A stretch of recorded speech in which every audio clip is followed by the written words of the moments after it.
Hello friends, bread से ऐसे genius snacks जो आपने पहले कभी नहीं खाया होगा। 500 ग्राम ब्रेड को पानी में बड़े बाउल में भिगो लो, फिर पूरी तरह निचोड़ लो।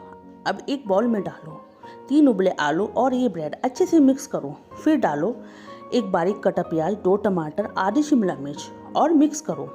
अब कुछ मसाले, 1 टेबलस्पून नमक, थोड़ा काली मिर्च, 1 tablespoon garlic powder, 1 tablespoon paprika, half tablespoon chilli flakes, 1 tablespoon सूखा धनिया और 3 टेबलस्पून कॉर्न स्टार्च डालो। अब छोटे छोटे बॉल्स बनाओ और ब्रेड में कोट करो।